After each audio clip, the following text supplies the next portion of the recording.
Hi folks, Dave with dbstechtalk, and today we're going to talk about the Tin Hifi T2 Plus. First, before we get into the review, I want to thank all of my patrons for the support that they have provided to the channel. Do greatly appreciate it, and all that they allow this channel to do, and having the assistance has helped the channel to grow, so I do greatly appreciate it. If you want to become a patron of the channel and support it, check out the links down below. There's also other ways that you can support the channel listed down below. Down below also playlists that are used to review products, and various other links to the products reviewed. All kinds of good stuff down there, so check the links out. And while you're down there, don't forget to like, comment, and subscribe.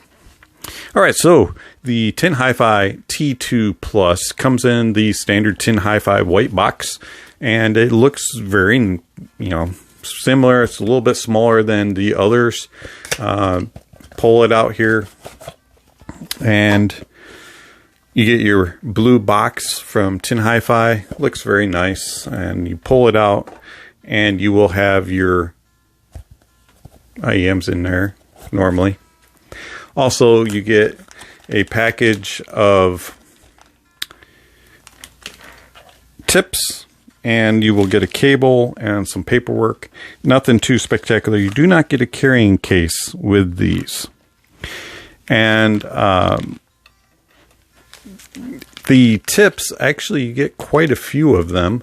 And you get a pair of white foams. You do not get the blue foams.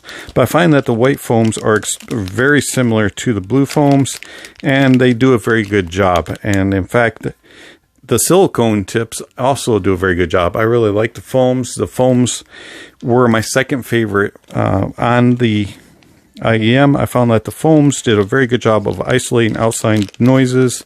Not the best in the world when it came to... Almost forgot where I put my T2s. They're not the best isolating, even with the foams in, but they are a decent option, and they definitely isolate better than the silicones. But I enjoyed the silicones the most, and that is what I do have right here on the T2.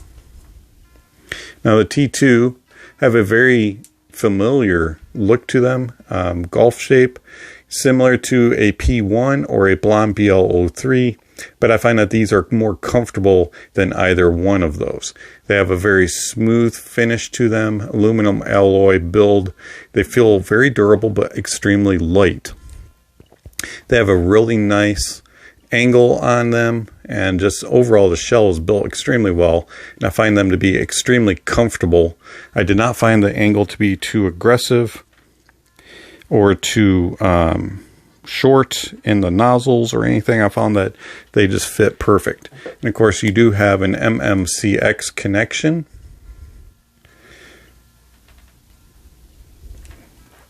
And in fact, let's talk about this cable.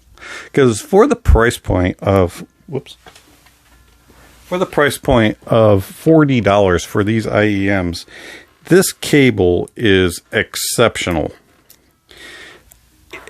If Tin Hifi is going to cut the cost by not including a carrying case, then I am glad that they gave a really nice upgraded cable. Because this is probably one of the, if not the nicest cable that I have had the experience of a sub $100 IEM. I mean, it is nice and thick, nice braid. You get the aluminum alloy split with a little Tin Hifi branding on it. You have a nice slider that actually, for the most part, stays in place. You got ear hooks that do their job, have enough tension on them, but not too much tension, and they stay in place, and they keep the IEM in your ear. You have a very nice strain relief with an aluminum alloy casing and a 3.5 millimeter. Your MMCX connectors are color coded, so you know which one is right and left. They also do have an R and L on them, which is really hard to see on camera. But overall, this is a fantastic cable for a $40 IEM. I'm amazed at the quality that this cable is. The one thing that is a disappointment, as I said, is isolation, especially with silicones. If you put the tips, the IEMs, and with the silicone tips on, you turn a very quiet fan on, I can still hear that fan, and it's not very loud at all. If I had my other fan in here, that would be super loud. So if you're in a louder environment, these do not isolate outside noises very well at all. I can pause the music and carry on a conversation without even taking these off or out of my ears. So very big disappointment. Even with foams, I can still carry on conversations with people.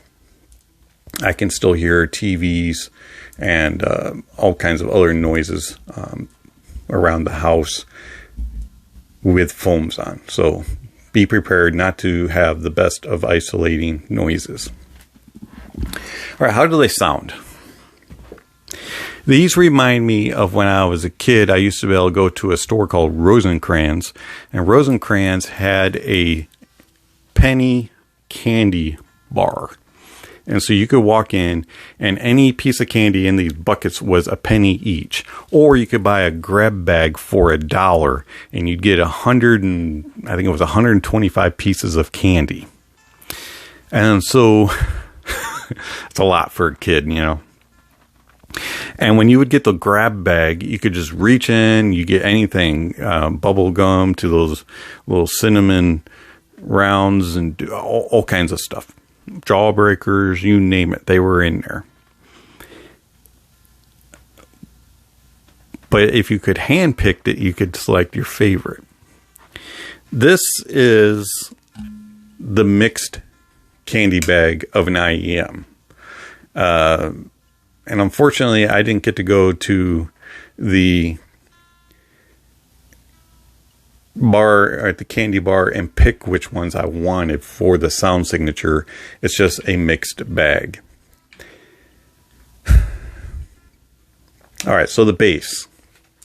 The bass has decent detail retrieval, and it has adequate tonality and timbre. They are not the most revealing of details when it comes to the bass, but they do have some bass, sub-bass presence, but they are mostly mid-bass. But it is a very light and lean sounding bass. You don't have a lot of girth. You don't have a lot of oomph in the bass itself. It'll present itself on super bassy songs, but you're still going to feel like you want more. But the tonality and the timbre of the bass is good, and the detail retrieval is adequate. You're not going to miss anything. You just wish that it was a little better, and you wish it was a little more clear. At times it'll sound very loose and uncontrolled, and but it is a cohesive bass, so it all sounds together and flowing, and it's a somewhat of a balanced sound through there. It just doesn't have the that you want. Mids are really a mixed bag. So it's like going from a chocolate Tootsie Roll to one of those banana flavored Tootsie Rolls. So the chocolate would be the lower bass, and then the banana would be the upper mids. So the lower mids are a little bit on the leaner side, but have a nice rich and warm tone to them. They have good tonality and good timbre to them.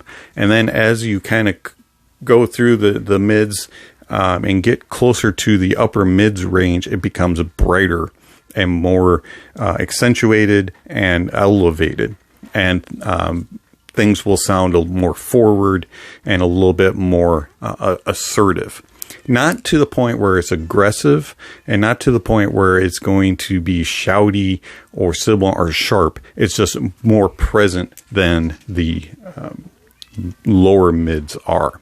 And then as you get into the treble goes on up to about 10K, and then it kind of rolls off and goes off into the distance.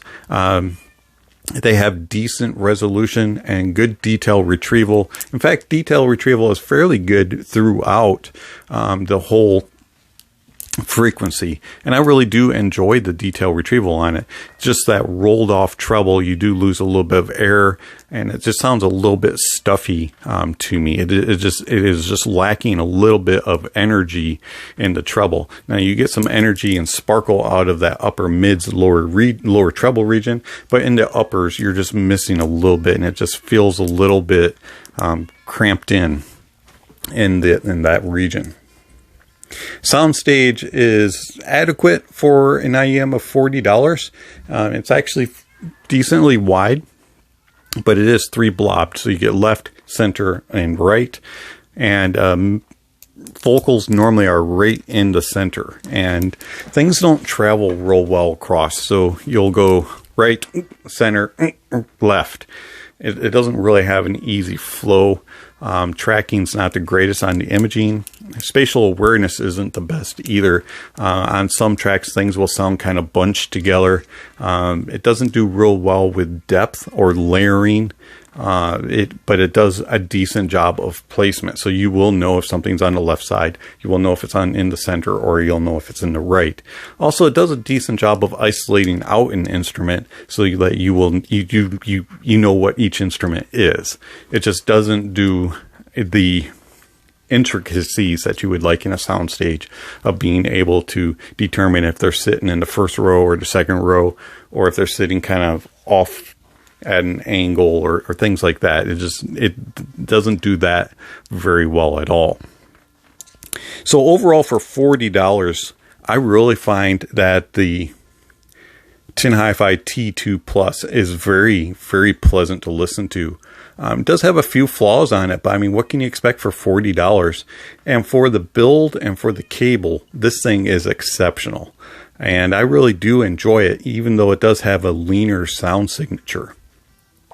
How's it compared to some of its siblings and rivals? The T3 Plus, or I'm sorry, not T3 Plus, just the T3. The Tin Hifi T3 will be brighter, but also has better detail retrieval and better resolution, and has a more, sounds like it's more natural, and it definitely sounds more airy. The Blon BL-03 will have a thicker, more full body sound to it, but it is more mid-bass focused and has more thump and girth, but the bass is more bloated.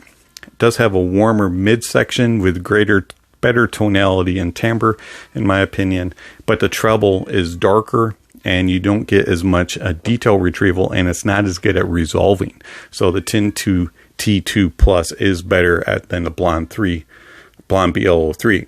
The Blon BL-05, the bass is light, just like on the T2 Plus, but the mids have a upper range that is somewhat shouty and aggressive, and then the treble is brighter, and the T2 Plus does a better job of resolution, in my opinion. So overall, do I recommend the Tin Hifi T2 Plus? Absolutely. I think this is a steal for $40. This may be my recommendation for the first half of the year of 2020 as the IEM of choice. This is a fantastic Tin Hifi has done a great job with the T2 Plus, and for $40, this is, as I said, probably my recommendation for the first half of 2020 as far as the value pick. This has been Dave with DBS Tech Talk. Thank you for watching, and I'll catch you on the next video. Speaking of next video, somewhere on the screen is going to be a notification link and subscription. If you haven't already, please check those off, and then check out the links down below for where you can purchase the Tin Hifi T2 Plus, and also for links to all the other things that were discussed in this video. Thanks.